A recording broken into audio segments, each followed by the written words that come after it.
شروع اللہ کے نام سے جو بڑا مہربان نہایت رحم والا ہے۔ ہم نے نوح کو ان کی قوم کی طرف بھیجا کہ پیشتر اس کے کہ ان پر درد دینے والا عذاب واقع ہو اپنی قوم کو ہدایت کر دو۔ انہوں نے کہا کہ بھائیو، میں تم کو کھلے طور پر نصیحت کرتا ہوں کہ خدا کی عبادت کرو اور اس سے ڈرو اور میرا کہا مانو۔ وہ تمہارے گناہ بخش دے گا اور موت کے وقت مقرر تک تم کو مہلت عطا کرے گا۔ جب خدا کا مقرر کیا ہوا وقت آ جاتا ہے تو تاخیر نہیں ہوتی، کاش تم جانتے ہوتے۔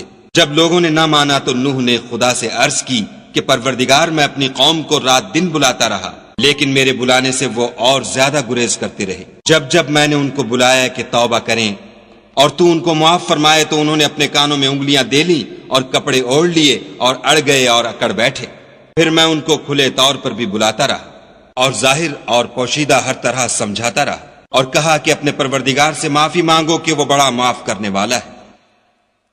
وہ تم پر آسمان سے مہ برسائے گا اور مال اور بیٹوں سے تمہاری مدد فرمائے گا اور تمہیں باغ عطا کرے گا اور ان میں تمہارے لیے نہریں بہا دے گا۔ تم کو کیا ہوا ہے کہ تم خدا کی عظمت کا اعتقاد نہیں رکھتے، حالانکہ اس نے تم کو طرح طرح کی حالتوں کا پیدا کیا ہے؟ کیا تم نے نہیں دیکھا کہ خدا نے 7 آسمان کیسے اوپر تلے بنائے ہیں، اور چاند کو ان میں زمین کا نور بنایا ہے اور سورج کو چراغ ٹھہرایا ہے، اور خدا ہی نے تم کو زمین سے پیدا کیا ہے، پھر اسی میں تمہیں لوٹا دے گا اور اسی سے تم کو نکال کھڑا کرے گا۔ اور خدا ہی نے زمین کو تمہارے لیے فرش بنایا تاکہ اس کے بڑے بڑے کشادہ رستوں میں چلو پھرو۔ اس کے بعد نوح نے عرض کی کہ میرے پروردگار، یہ لوگ میرے کہنے پر نہیں چلے اور ایسوں کے تابع ہوئے ہیں جن کو ان کے مال اور اولاد نے نقصان کے سوا کچھ فائدہ نہیں دیا، اور وہ بڑی بڑی چالیں چلے اور کہنے لگے کہ اپنے معبودوں کو ہرگز نہ چھوڑنا، اور ودہ اور سوا اور یغوس اور یعوق اور نصر کو کبھی ترک نہ کرنا۔ پروردگار، انہوں نے بہت لوگوں کو گمراہ کر دیا ہے، تو ان کو اور گمراہ کر دے۔ آخر وہ اپنے گناہوں کے سبب پہلے غرقاب کر دیے گئے، پھر آگ میں ڈال دیے گئے، تو انہوں نے خدا کے سوا کسی کو اپنا مددگار نہ پایا۔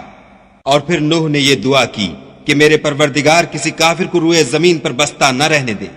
اگر تو ان کو رہنے دے گا تو تیرے بندوں کو گمراہ کریں گے، اور ان سے جو اولاد ہوگی وہ بھی بدکار اور ناشکر گزار ہوگی۔ اے میرے پروردگار، مجھ کو اور میرے ماں باپ کو اور جو ایمان لا کر میرے گھر میں آئے اس کو اور تمام ایمان والے مردوں اور ایمان والی عورتوں کو معاف فرما، اور ظالم لوگوں کے لیے اور زیادہ تباہی بڑھا۔